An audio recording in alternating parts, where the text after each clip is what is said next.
Salut, c'est Trado, content de vous retrouver pour la mise à jour de l'indice parisien. On commence comme d'habitude par les données mensuelles pour le CAC 40 qui est toujours en tendance haussière. Vous le voyez, c'est très clair au niveau du nuage qui monte comme ça au-dessus duquel nous sommes actuellement.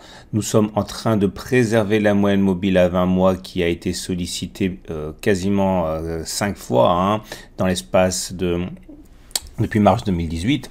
Et si tout se passe comme les précédentes fois, on devrait rebondir sur la moyenne mobile à 20 mois avant éventuellement de tenter à nouveau notre chance contre cette zone de résistance qui fait des misères au haussier depuis un an.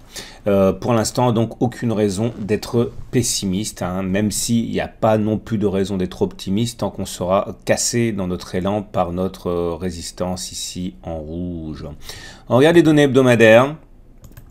Et ces données hebdomadaires, elles, témoignent d'une tendance neutre. Regardez ce nuage qui n'a plus d'orientation, il est à plat, il navigue horizontalement, il n'est plus haussier comme il a pu l'être. Donc au regard de l'Ichimoku, on est en tendance neutre. Par contre, au niveau des moyennes mobiles, on est en tendance baissière maintenant. Regardez comme la moyenne mobile à 20 semaines commence à adopter une pente de plus en plus descendante. Les cours sont bien en dessous.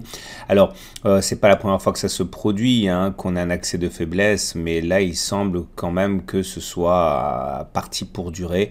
Tout en sachant que ce n'est valable que pour la moyenne mobile à 20 semaines et que l'Ichimoku, je l'ai dit, est toujours en tendance neutre. Le plus dangereux, sans doute, c'est la possibilité d'aller rallier cette zone de support ici comprise entre 5100 et 5000 à peu près, cette zone qui nous a préservé d'un effondrement lors des précédentes attaques baissières.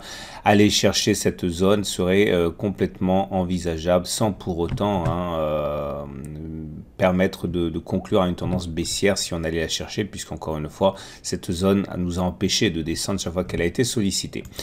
On regarde les données journalières. Et les données journalières sont marquées par un news flow assez modeste aujourd'hui. Les opérateurs se sont à un moment émus du fait que la Chine a menacé de recourir à l'OMC. Elle envisage clairement de recourir à l'OMC pour faire condamner les agissements des États-Unis. Mais le news flow a été assez favorable au niveau des entreprises, au niveau microéconomique, avec... des résultats assez favorables, donc l'un dans l'autre. Il s'est dégagé une tendance assez neutre au niveau des nouvelles.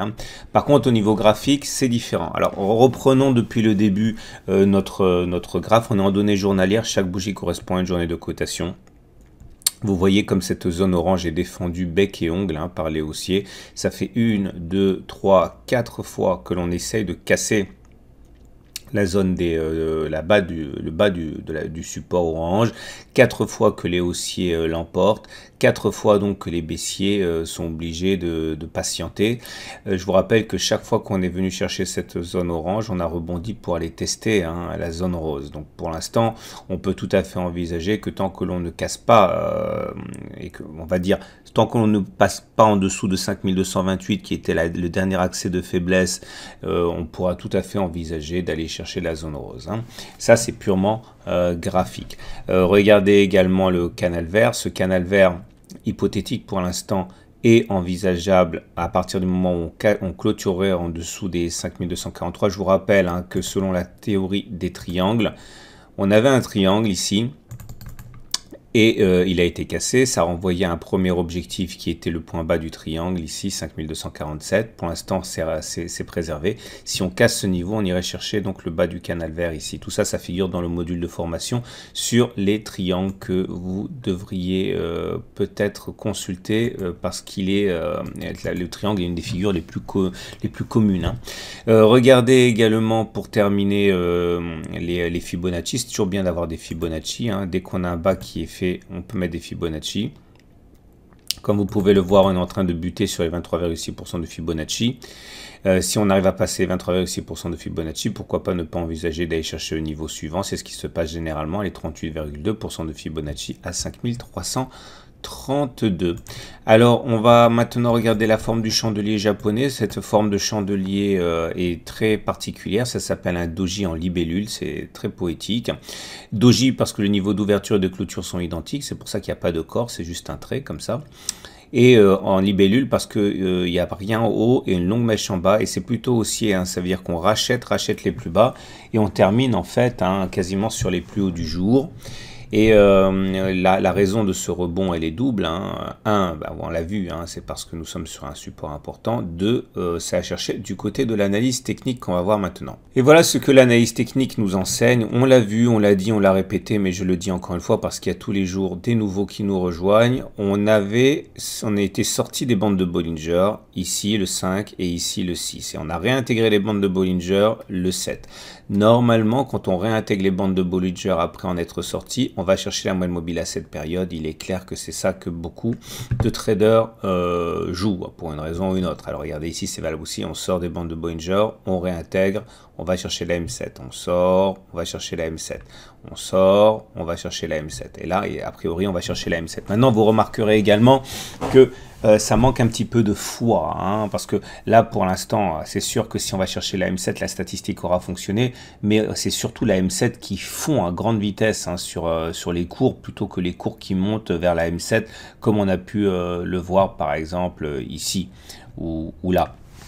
Donc je suis loin d'être sûr qu'on pourra aller éventuellement plus haut que la M7, surtout que regardez, il y a eu un croisement fort M7-M20, ici c'est un de mes patterns, un de mes setups préférés, et quand on fait ce genre de choses, le premier rebond, généralement, il est voué à l'échec, donc il faut se méfier. Regardez ici, hein, vous voyez, on est sorti, on a eu un croisement, bon, c'est pas un croisement baissier fort, mais c'est pareil, c'est très puissant, c'est un non-croisement baissier.